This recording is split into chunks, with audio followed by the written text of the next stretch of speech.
Break के बाद आपका बहुत बहुत स्वागत है। आइए हम अपनी बातचीत को आगे बढ़ाते हैं शास्त्री जी से फिर से। सर, वही एक सवाल जो है सबके मन में कि केंद्र में आपकी सरकार, प्रधानमंत्री नरेंद्र मोदी हैं, पूर्ण राज्य का दर्जा देने की बात से आप सहमति जता रहे हैं, ऐसे में दिक्कत होती है। नहीं, मुझे ऐसा लगता है कि अगर सुलझा हुआ मानसिकता हो और दिल्ली के प्रति न्याय करने की भावना हो तो फिर ऐसा कोई कठिनाई नहीं आएगा। और मुझे पूरा विश्वास है इसका कि हमारी सरकार इसका कोई न कोई रास्ता निकालेगी और दिल्ली को दिल्ली के रूप में, दिल्ली का जो स्वाभिमान है, सम्मान है, दिल्ली का जो अपनी पहचान है, उसके अनुरूप इसको एक राज्य का दर्जा मिलना चाहिए। सर, आपको नहीं लगता है अगर हम थोड़ी देर के लिए, चूँकि आप सर्वे को नहीं मान रहे हैं, आपका भी सर्वे होगा इंटरनल, लेकिन थोड़ी देर के लिए हम अगर सर्वे को मान लें तो आपको नहीं लगता है कि कहीं न कहीं बिलो द बेल्ट जाके जो एक बातचीत हुई है, चाहे आप पार्टी की तरफ से हो चाहे आपको, उसको जनता ने पसंद नहीं किया है, कहीं न कहीं उसके सिंपैथी का लाभ केजरीवाल को मिला है?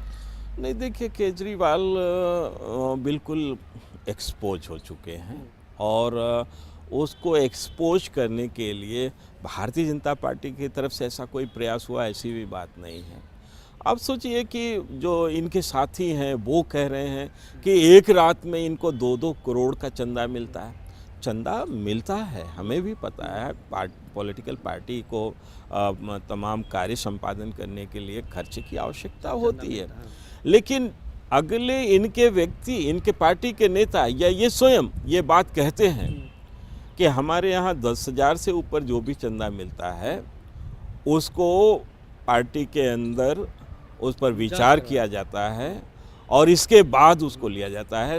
तो ठीक है, ये भी एक अच्छा है। और उसके हेड जो होते हैं केजरीवाल हैं, 2 करोड़ का चंदा इनको मिलता है, 50-50 लाख का 4 चेक।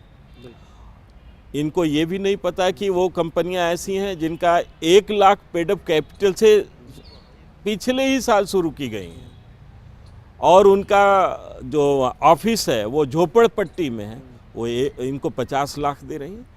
कम से कम चंदा जो दिया जाता है कंपनियों द्वारा जो मिलता है उसमें भी वो अपने टोटल प्रॉफिट का 5% दे सकते हैं, इससे ज़्यादा नहीं दे सकते हैं। अब वो 1 लाख पेडअप कैपिटल से शुरू होने वाली कंपनियां कम से कम 25 करोड़ का अगर काम कर रही हैं तब तो 50 लाख दे सकती हैं, लेकिन नहीं, ऐसा कहीं भी कुछ नहीं है। और इनको पता था, इनको बहुत सारे चंदे आने लगे थे, इधर उधर से आने लगे थे। अब इसको क्या करें, उसको मैनेज करने के लिए इनको घुमाना फिराना पड़ा, इधर उधर करना पड़ा और इसके बाद ऐसे फर्जी कंपनियां बनवा करके और उसके माध्यम से पैसा लेना पड़ा। यह काले धन पर क्या कोई सफ़ेद लड़ाई लड़ सकता है क्या? कोई आम आदमी की लड़ाई लड़ सकता है क्या? ये सारी चीज़ों का खुलासा हो रहा है। और इतना ही नहीं, इनका तो एक और भी खुलासा भी हुआ है। इन्होंने 300 करोड़ रुपए जब ये 49 दिन के लिए मुख्यमंत्री थे तो इन्होंने बिजली कंपनियों को भुगतान किया। इसमें आधा से ज़्यादा जो रुपए थे, लगभग 200 करोड़ रुपए, वो शेड्यूल कास्ट के डेवलपमेंट के फंड को इन्होंने डाइवर्ट किया। इससे साफ जाहिर होता है कि ये तो गरीबों के, दलितों के, शोषितों के, उनके पैसे को बिजली में खर्च कर रहे हैं। इसका मतलब कि ये संवेदनहीन व्यक्ति हैं।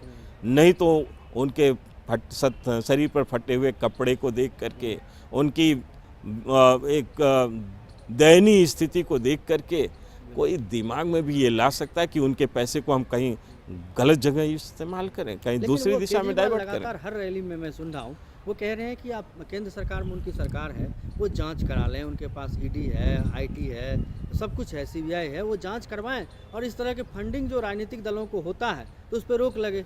अच्छा, ठीक है, जांच तो होगा ही, सारी चीज़ें आ गई हैं लाइट में, तो जांच होगा ही और दोषी लोगों को उसकी सज़ा भी मिलेगी। लेकिन चुनाव तो 7 तारीख को है, तो क्या सारी गतिविधियों को रोक करके इनका जांच कराया जाएगा? ये सारी चीज़ें होंगी जांच। ये बार बार कहते हैं हमको गिरफ्तार कर लें, यानी ये संवेदना लेना चाहते हैं। अरे, जांच होगा, ये अगर सरकार के नॉलेज में आ गया है तो होगा ही, उसको कौन रोक सकता है। लेकिन आपकी कलई इस बात के लिए तो खुल रही है कि आप जो कमिटमेंट किए थे जनता के प्रति, जो जनता से जो भ्रम पैदा किए थे, वो खुल गया है।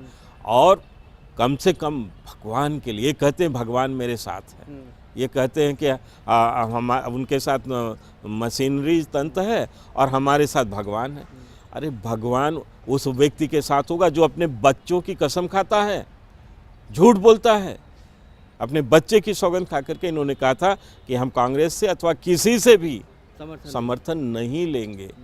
तो भगवान झूठे व्यक्ति के साथ नहीं होता है, भगवान झूठे व्यक्ति के साथ नहीं होना चाहिए, ये भी मैं समझता हूँ। शास्त्री जी, ये भी आ रहा है कि आपके कार्यकर्ता कहीं न कहीं निराश हुए थे जब किरण बेदी जी को आप लोगों ने नेता बनाया, क्योंकि आपके पास बीजेपी का इतना बड़ा संगठन है, आप इतना सरकार यहाँ चला चुके हैं, बना चुके हैं।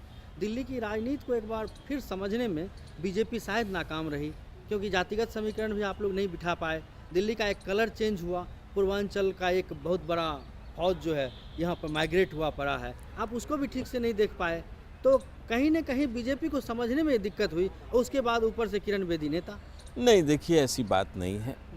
खासतौर से भारतीय जनता पार्टी जाति बिरादरी, क्षेत्रीयता अथवा धर्म की राजनीति नहीं करती।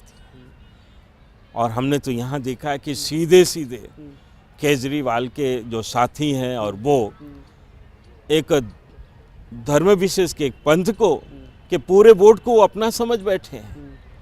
वो लोग कहते हैं कि मुस्लिम वर्ग का पूरा वोट हमें मिल रहा है। ये क्या है? भारतीय जनता पार्टी इस तरह के प्रयास को भी नकारती है। हम समाज के लिए, देश के लिए और सभी वर्ग के लिए राजनीति करते हैं। इसमें अगर किरण बेदी जैसे स्वच्छ और अच्छे चरित्र के लोग अगर आते हैं तो हमें उस पर कोई ऑब्जेक्शन नहीं है। ये पार्टी का एक डिसीजन है, निर्णय है। और भारतीय जनता पार्टी देश में एकमात्र ऐसी राजनीतिक पार्टी है जहां डेमोक्रेटिक सिस्टम है, लोकतांत्रिक पद्धति है। और इसमें अगर ये तय हुआ कि हम तो कई इलेक्शन में हमारे पास तो कोई, हम तो चेहरे पर चुनाव ही नहीं लड़ते थे, पर इस चुनाव में यह एक प्रयोग हो रहा है और मुझे पूरा विश्वास है कि सर्वसम्मत से किया गया यह प्रयोग सफल होगा और भारतीय जनता पार्टी को बहुमत मिलेगी और किरण बेदी जी को दिल्ली का मुख्यमंत्री बनना तय है, एक तरह से सुनिश्चित है। किरण बेदी जी को दिल्ली का मुख्यमंत्री बनना तय है। लेकिन जो मोदी जी जब से कामकाज संभाले तब से कई तरह की बात सुनने में आ रही थी कि विश्व हिंदू परिषद घर वापसी प्रोग्राम चल रहा है, तो वहाँ चर्च में कुछ और हो रहा है, तोड़े फोड़े जा रहे हैं। तो इसका एक असर जनमानस पर कहीं न कहीं पड़ा है, उसका भी खामियाजा बीजेपी को भुगतना पड़ सकता है इस चुनाव में। देखिए, क्योंकि आपने ठोस रूप से उसकी ये नहीं निंदा नहीं की, खंडन नहीं किया कि ये नहीं ये गलत है या सही है। एक प्रधानमंत्री को या बीजेपी पार्टी को अगर गलत मानती है तो आगे आके बोलना चाहिए। नहीं, देखिए, प्रधानमंत्री जी ने तो सदन में कुछ ऐसे बयानात आए जिन पर कि माफ़ी भी मांगा, पार्टी ने लगातार खंडन किया। और दूसरी बात ये कि ये जो लोग थे, ये जो लोग इस प्रकार के विवादास्पद बयान दिए, उनमें अगर एकाध लोगों को छोड़ दिया जाए तो मैक्सिमम 99% लोग भारतीय जनता पार्टी के तो पदाधिकारी भी नहीं थे, सदस्य भी नहीं थे। तो हम उनके ऊपर क्या कर सकते हैं, पहली बात। दूसरी बात ये कि जो कुछ भी हुआ है पार्टी ने अपना अभिमत सीधे सीधे जनता के बीच में ला करके रखा है और कहा है कि हम, और हमारे प्रधानमंत्री जी ने सिर्फ यही कहा कि हम तो विकास की राजनीति करना चाहते हैं। हम चाहते हैं कि देश में जो हम विकास कर रहे हैं अथवा जो विकास होने वाला है उस पर चर्चा होनी चाहिए। और उन्होंने एक से एक मिसाल कायम किया। आप देखिए, जिस तरह से प्रधानमंत्री जनधन योजना, ये अंतिम व्यक्ति के लिए एक कार्य था, अंतिम व्यक्ति तक पहुंचा, दलितों तक पहुंचा। दलितों को, खासतौर से सफाई कर्मचारियों को पैसे मिलते थे, ऑफिस से बाहर निकलते ही या तो कर्ज देने वाला या अन्य लोग उसको छीन लेते थे। अब तो उसके अकाउंट में पैसे जा रहा है। दूसरी बात, गैस इत्यादि की सब्सिडी जो है, ये सब्सिडी तो सीधे अब लोगों के अकाउंट में जा रही है। ऐसा तो नहीं कि क्लर्कियल या मिडिलमैन या ट्राली वाला या कोई गैस में मीडिएटर करने वाला वो खा जा रहा है। हम लोगों ने जनता तक पहुंचाया। जनता, सफाई अभियान, इसकी मजाक उड़ाया गया। हकीकत ये है सब कुल मिलाकर के कि भारतीय जनता पार्टी ने क्या कुछ किया अथवा अन्य लोगों ने जो कुछ किया वो वो सबको जोड़ करके उसका एक नेगेटिव स्वरूप विपक्ष ने दिखलाने की कोशिश की। पर जनता हकीकत जानती है, ये जनता है, ये जनता सब कुछ जानती है। ये आपको विश्वास है कि इन तमाम चीज़ों का कहीं न कहीं जनमानस पे असर होगा और वो रिजल्ट के रूप में आपको दिखेगा भी? बिल्कुल, कम से कम भारतीय जनता पार्टी के केंद्रीय स्तर पर जो काम हुए हैं और कम से कम हमने जो दिल्ली में वर्तमान समय में जो दिल्ली के स्वरूप को देख करके उस यहाँ पर जो एडमिनिस्ट्रेशन का जो निर्णय लिया है वह यथोचित रहा है। और भारतीय जनता पार्टी के साथ खासतौर से केंद्र में जिस प्रकार से पूर्ण बहुमत की सरकार है, ऐसे ही दिल्ली के लोग भी एक पूर्ण बहुमत की सरकार यहाँ पर बनाएंगे और वह भी भारतीय जनता पार्टी का, ताकि केंद्र में भारतीय जनता पार्टी की सरकार, स्टेट में भारतीय जनता पार्टी की सरकार, ये दोनों सरकारों का तालमेल इस प्रकार से बनेगा कि दिल्ली को जो दिल्ली की बुनियादी समस्याएं उसके समाधान के लिए मार्ग प्रशस्त हो सके, रास्ता खुल सके। मेरा एक आखिरी सवाल है, बस आखिरी सवाल, कि बुनियादी समस्याओं को लेकर बार बार डिबेट के लिए आपको आमंत्रण मिल रहा था,